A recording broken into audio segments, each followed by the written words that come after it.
रात का सन्नाटा अपने आप में मेरे हालात में डर को बुलावा दे रहा था। फोन की फ्लैशलाइट हाथ में बुरी तरह हिल रही थी। ये शॉर्टकट था तो मैं बस जय भोलेनाथ बोलकर आगे इस रास्ते पर चल पड़ा।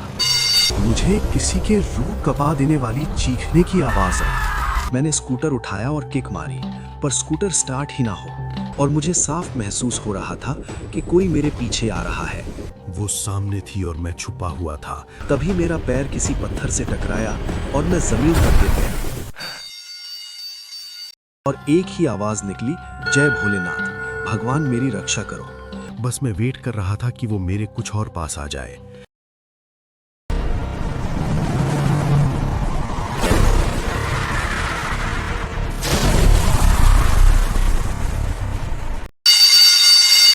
दोस्तों, आज मैं आपको ऐसी हॉरर स्टोरी या घटना बताने वाला हूं जिसे सुनकर शायद आपके जीवन में विश्वास और आस्था का नव उदय हो सकता है। तो आगे जो मैं आपको बताने वाला हूं वो बात सुनकर आप अपने बिस्तर से उठकर बाथरूम तक भी जाना शायद पसंद ना करें। जिन लोगों को हॉरर स्टोरीज पसंद है और ज़्यादातर डरावनी कहानियां सुनना पसंद करते हैं वो इसका मज़ा ले सकते हैं, लेकिन जिन लोगों को हृदय की कोई गंभीर समस्या है वो कृपया इस वीडियो को ना देखें। तो मैं कहानी शुरू करता हूं। बस आप लोग मेरे साथ बने रहने के लिए इस चैनल को सब्सक्राइब कर लो। दोस्तों, मैं शायद थोड़ा धार्मिक इंसान हूं, जिसकी वजह से आज मैं ये घटना आपको बताने के लिए उपलब्ध हूं। ये कहानी दिसंबर 2007 के आसपास की है।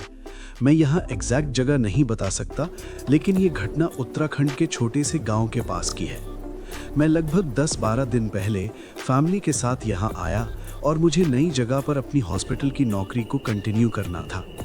मैं जॉइनिंग से 10-12 दिन पहले ही यहाँ आ गया था ताकि थोड़ा घूमकर जगह देख और समझ लूँ। अगर मेरी सरकारी जॉब नहीं होती तो शायद मैं अपने पुराने शहर में ही दूसरी जॉब देख लेता, लेकिन भाई, सरकारी नौकरी से कौन इस्तीफा देता है। अब ये जगह तो मेरे लिए बिल्कुल नहीं थी और अभी लोग भी मेरे लिए अजनबी जैसे ही थे। तो कुल मिलाकर यहाँ के बारे में मुझे ज़्यादा कुछ नहीं पता था और कुछ दिन तो मुझे अपना सामान व्यवस्थित करने में ही लग गए और आसपास के लोगों से अभी कुछ खास बात नहीं हो पाई थी। दोस्तों, मैं सीधा कहानी पर आता हूँ।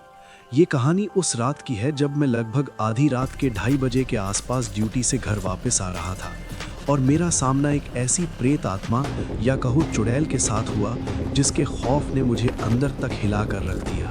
और आज मैं जिंदा कैसे हूँ ये आपको इस कहानी में हुए चमत्कार को सुनकर पता लगेगा। मैं आपको पूरा किस्सा बताऊंगा, तो आप चाहे कितने भी निडर हों, एक बार जरूर सोचने में मजबूर हो जाएंगे और ऐसी वारदात होने से पहले ही सावधान हो जाएंगे। बात एक्चुअली उस दिन की ड्यूटी से शुरू होती है। मैं रोज की तरह अपने काम में व्यस्त था। हॉस्पिटल में काफी भीड़ थी। मरीज ज्यादा होने की वजह से सभी अपने काम में पूरी तरह बिजी थे। मुझे ऐसा लग रहा था कि शायद आज मुझे ओवरटाइम के लिए रुकना पड़ेगा, लेकिन मैंने अपना काम शाम तक लगभग खत्म ही कर लिया था। पर मुझे कुछ अच्छी फीलिंग्स नहीं आ रही थी। फिर भी काम खत्म करके टाइम से मैं अपने घर के लिए निकल गया, लेकिन हुआ वही जिसका डर था। जब मैं शाम को हॉस्पिटल से घर वापस आया और उसी शाम लगभग 8-8:30 बजे मेरे सीनियर अफसर का मुझे कॉल आया कि मुझे 2-3 घंटे के लिए हॉस्पिटल वापस जाना पड़ेगा। वहाँ कुछ एक्स्ट्रा स्टाफ की ज़रूरत पड़ गई थी। हॉस्पिटल की जॉब में ये नॉर्मल बात है, तो मुझे इसकी आदत थी। तो मैंने शाम की पूजा की, जो आज समय से थोड़ा पहले करनी पड़ी। नॉर्मली मैं रात को सोने से पहले भोलेनाथ की आराधना करके पूर्णतः विश्राम में जाता हूँ।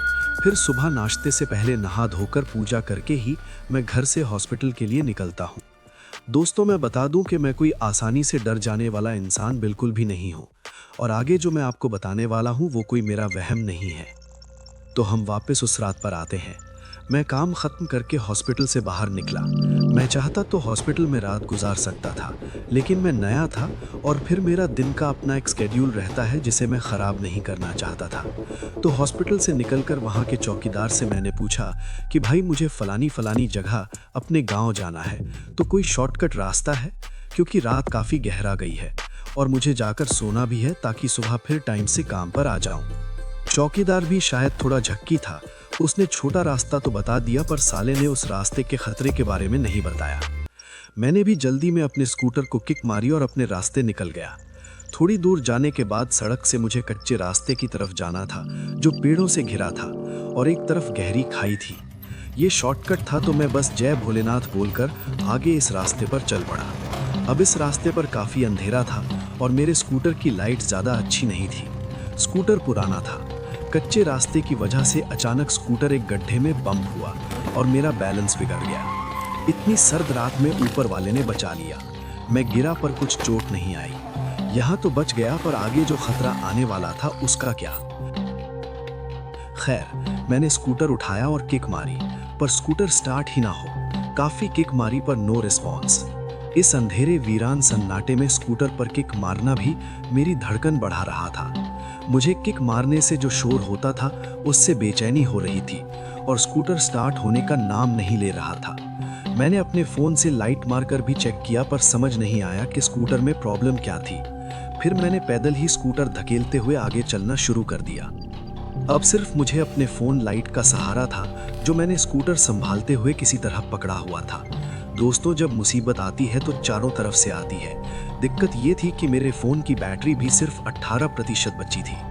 बिना फोन यूज किए तो मैं आराम से घर जाकर फोन चार्ज कर लेता, पर अब इसका यूज करना भी एक बड़ी कीमत चुकाने जैसा लग रहा था। लेकिन मैंने सोचा शॉर्टकट रास्ता है तो फोन की बैटरी खत्म होने से पहले मैं आराम से घर पहुंच जाऊंगा। रात का सन्नाटा अपने आप में मेरे हालात में डर को बुलावा दे रहा था, तो मैं किशोर कुमार का गाना गुनगुनाते हुए आगे बढ़ने लगा। दोस्तों, मैं यहाँ थोड़ा रोक कर आपसे रिक्वेस्ट करूंगा कि आप मेरे चैनल को सब्सक्राइब और वीडियो को लाइक कर देंगे तो मेरा हौसला अगली वीडियो बनाने के लिए बढ़ेगा। मेरे पास काफ़ी कहानियों का भंडार है। कुछ कहानियाँ तो रहस्य से भरी है जिन्हें मैं आपके साथ शेयर करना चाहता हूँ, तो प्लीज़ लाइक एंड सब्सक्राइब। धन्यवाद। तो आगे बढ़ते हैं दोस्तों। आगे इतना गहरा सन्नाटा कि किशोर कुमार का गाना मुझे साथ चल रहे दोस्त की तरह लगा। ये और भी बड़ा सहारा था। बस गुनगुनाते हुए थोड़ा आगे बढ़ा ही था कि अचानक से सन्नाटे को चीरते हुए मुझे किसी के रूह कपा देने वाली चीखने की आवाज आई। भगवान कसम, अपने आप ही मुंह से गाना बंद हो गया और एक ही आवाज निकली, जय भोलेनाथ, भगवान मेरी रक्षा करो। मैंने रुककर थोड़ा इधर उधर देखा, फोन की टॉर्च भी मारी, पर दूर दूर तक वहां कोई भी नहीं था। मेरी धड़कन थोड़ी बढ़ गई। दोस्तों, ये आवाज किसी आदमी की तो नहीं थी, शायद किसी औरत की आवाज थी, पर थोड़ा आदमी टच भी आवाज में था।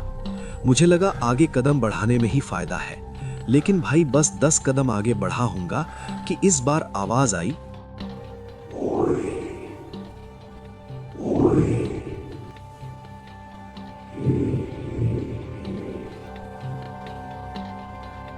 जैसे कोई भयंकर दर्द में होने के बावजूद अजीब सी हंसी हंस रहा हो। इस बार आवाज थोड़ी दूर से आई थी। बस ये आवाज सुननी थी कि मैंने काफी नाटकीय रूप से स्कूटर को स्टैंड पे लगाया और पैदल ही तेज कदम बढ़ाने शुरू कर दिए। और मुझे साफ महसूस हो रहा था कि कोई मेरे पीछे आ रहा है।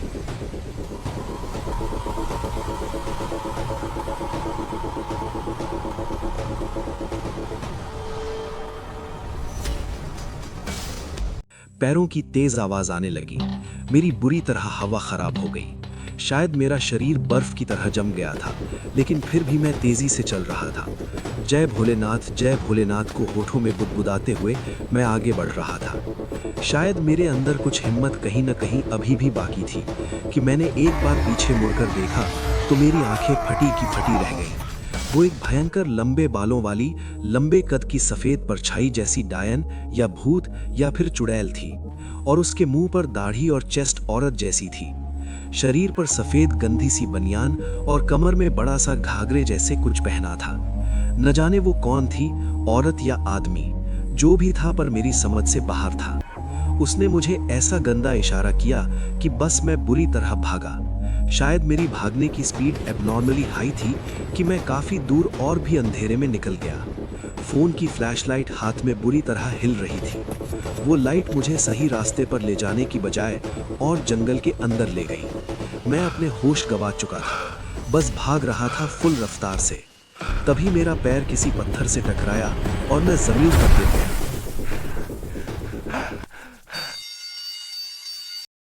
मुझे दूर से किसी के चलने की आवाज़ आ रही थी, तो मैंने सोचा कि अब शायद भागना बेकार है और आज मेरी जीवन लीला समाप्त। बस किसी तरह बचने का रास्ता ढूंढ रहा था, तो मुझे एक काफ़ी मोटी पेड़ की टहनी हाथ लग गई और मैं एक छोटी चट्टान के पीछे छुप गया। वो सामने थी और मैं छुपा हुआ था। बस मन और होठों पर एक ही नाम था, भोलेनाथ, भोलेनाथ। दोस्तों, मैं शब्दों में बता नहीं सकता कि ऐसा भयंकर दृश्य मेरे सामने था। मेरे एक हाथ में वो मोटी लकड़ी और दूसरे हाथ में फोन, जिसकी लाइट पर मैंने मुट्ठी बनाकर ऐसे कस के ढक रखा था कि उसकी रोशनी बाहर नहीं निकल रही थी। चांदनी रात में इस मध्यम रोशनी में मुझे वहां की पगडंडी और वो भूतनी किसी तरह दिख रही थी। बस मैं वेट कर रहा था कि वो मेरे कुछ और पास आ जाए। मैं बिल्कुल पसीने पसीने था और शायद मेरी पैंट भी गीली हो गई थी। मैं थोड़ा सा रिस्क लेकर एक चट्टान से हटकर एक दूसरी बड़ी चट्टान की तरफ सरक गया और वो बिल्कुल मेरी लेफ्ट साइड की तरफ आई। बस मैंने आव देखा ना ताव, जोर से बोला हर हर महादेव और उस पर लकड़ी से जोर से वार कर दिया और बस तेजी के साथ वहां से भागा। इस बार मैंने पीछे मुड़कर भी नहीं देखा। काफी भागने के बाद अचानक मुझे काफी दूर एक लाइट जलती दिखी। शायद मैं गांव से अब ज्यादा दूर नहीं था, क्योंकि हो ना हो ये किसी घर के बाहर की लाइट जल रही थी। ये रोशनी इतनी कम और दूर नजर आ रही थी कि मैं सिर्फ अंदाजे लगा रहा था। मैं इतना थक गया था कि शायद वहां गिर जाता। लेकिन दोस्तों, हमारे अंदर एक ऐसी अंतर्चेतना होती है जो किसी भी खतरनाक से खतरनाक परिस्थिति में हमें जीवन की ओर प्रेरित करती है। लेकिन मेरी हालत बुरी थी, तो मैं अब धीरे ही लड़खड़ाते हुए चल रहा था। अचानक मुझे मंदिर की घंटी की आवाज़ सुनाई दी। मुझे नहीं पता, शायद मैं किसी मायाजाल या वहम में था, पर आवाज़ तो मुझे रियल लग रही थी। तभी थोड़ी दूर गहरे मोड़ की तरफ मुझे किसी के भजन गाने की आवाज़ आई। मैं आगे गया तो मुझे लगभग 20-25 कदम पर एक नॉर्मल का लड़का दिखा। पता नहीं भाई ये कहाँ से अचानक आ गया। मुझे लगा शायद ये कहीं आसपास रहता होगा, तो मैं उसके पीछे जाकर आराम से चलने लगा। उसके लंबे बाल, लेकिन कपड़े बिल्कुल ऐसे थे जैसे वो कोई गरीब लड़का हो। माथे पर उसके तिलक जैसा कुछ था। मैंने उससे बस साइड से देखा था। उस टाइम मेरे दिमाग में ये भी नहीं आया कि ये लड़का इस टाइम यहाँ क्या कर रहा है। दिमाग बिल्कुल फ्रीज हो चुका था। बस मैं चुपचाप उसके पीछे चलने लगा और लड़खड़ाती जुबान से मैंने पूछा, क्या वो दूर जो लाइट दिख रही है गांव की है? तो उसने बोला कि वो भी गांव जा रहा है और उसके ठीक ठीक शब्द मुझे आज भी याद हैं। मैं दूसरे गांव जा रहा हूँ अपनी माई से मिलने। उसके पास छोटा सा थर्मस सा था। उसने मुझे बोला, लो पानी पी लो। मैंने थोड़ा सा पानी पिया तो मेरी जान में जान आई, लेकिन अभी भी मैं काफ़ी घबराया और पसीने से तरबतर था। फिर उसने मुझे एक सड़क की तरफ इशारा करते हुए बोला, बाबूजी आप यहाँ से जाओ, मुझे आगे जाना है। सड़क वाली तरफ थोड़ी सी रोशनी थी। बस मैं चुपचाप सड़क वाले रास्ते पर हो लिया। सड़क वाले रास्ते पर थोड़ा आगे जाने पर मुझे लगा, अरे मैं तो सही रास्ते पर आ गया, जबकि उस जंगल वाले कच्चे रास्ते पर मैं एकदम गलत रास्ते पर जा रहा था। और वो दूर से दिखने वाली रोशनी क्या थी? शायद मेरा भ्रम। लेकिन वो लड़का कौन था और वो उसी रास्ते से आगे क्यों गया? मेरी समझ से बाहर था सब। खैर, पहले मैंने आगे का रास्ता पूरा किया और अब मैं गांव में एंटर कर गया था। गांव में एक पुरानी दुकान की रोशनी अभी भी जल रही थी और आगे जाकर देखा तो दुकान का आधा शटर खुला था। मैं पास पड़ी बेंच पे बैठ गया। दुकान पर एक बुजुर्ग आदमी ने मुझसे पूछा कि बेटा आप कहाँ से आ रहे हो इतनी रात? मेरी हालत ख़राब थी, पर फिर भी थोड़ा रेस्ट के बाद मैंने अपनी आप बीती सुनाई।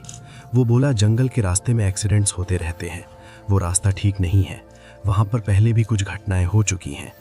फिलहाल तो उसने मुझे हौसला दिया और कहा कि तुम ठीक ठाक अपने घर आ गए, तुम पर ऊपर वाले का हाथ है। उसने मुझे चाय बिस्किट भी दिए। और हाँ दोस्तों, ये दुकान वाला थोड़ा झक्की था या कुछ अलग टाइप का आदमी। ये सुबह अपने लड़के को दुकान देखने को बोलता, खुद आराम करता और रात में इसको दुकान खुली रखने में मज़ा आता था। असल में ये बाबा जी रात में दुकान में बैठकर माला पर जाप करते थे। खैर, मैं तो इस अंकल का भी कर्जदार हूँ। इसने मुझे चाय पिलाई और काफ़ी हौसला दिया। मैं आराम से घर पहुंचा और किसी से बिना ज़्यादा बात किए अपने कमरे में सोने चला गया। मेरी वाइफ ने दरवाज़ा खोला था तो वो थोड़ी नींद में थी और शायद मेरी हालत नहीं देख पाई। लेकिन मैंने कमरे में जाकर अपने को चेक किया तो मेरे पैर और घुटने में खरोंच आ रखी थी। बस मैंने खुद ही थोड़ा फर्स्ट एड लिया और दर्द की गोली खाकर सोने की कोशिश करने लगा। नेक्स्ट मॉर्निंग मैं हॉस्पिटल गया और वहाँ भी मैंने इस बात का जिक्र किसी से नहीं किया, क्योंकि मैं वहाँ नया था और शायद कोई मुझ पे यकीन नहीं करता। लेकिन शाम को जब मैं घर के पास पहुँचा तो फिर वो अंकल मुझे मिले। उन्होंने मेरा हालचाल पूछा और बस एक बहुत बड़ी बात बोली, जिसे बोलने के लिए वो वहाँ मेरा इंतज़ार कर रहे थे। बेटा, रात में जो लड़का आपको मिला था उसने बचा लिया आपको। वो कोई और नहीं बल्कि साक्षात महादेव थे और तुम्हें बचाने के लिए आए थे, क्योंकि उस रास्ते में दूर दूर तक कोई लाइट नहीं थी और जो लाइट दूर से दिख रही थी वो भी कोई करिश्मा था जिसने मुझे चलते रहने के लिए उकसाया, नहीं तो शायद मैं रास्ते में ही बेहोश हो जाता। तो दोस्तों, ये थी मेरी आंखों देखी घटना। इस घटना के बाद मैंने वहां से जाना तो क्या, ओवरनाइट ड्यूटी करने से भी कन्नी काट ली। हाँ, नौकरी एक मजबूरी तो है, तो अगर मुझे रात में ड्यूटी करनी भी होती तो मैं वहीं हॉस्पिटल में ही सो जाया करता था और फिर मैंने वहाँ अपना एक छोटा सा मंदिर भी बना लिया था। बस दोस्तों, काफ़ी लंबी कहानी हो गई। इस तरह की लगभग 4-5 घटनाएं मेरे साथ हो चुकी हैं, जिसकी बात मैं फिर किसी और वीडियो में करूँगा। आज के लिए नमस्कार। जल्द ही मिलूंगा नेक्स्ट हॉरर स्टोरी के साथ। कृपया मेरे वीडियो को लाइक करें और सब्सक्राइब करें ताकि मैं और वीडियो बनाता रहूं। आपका आभार, धन्यवाद।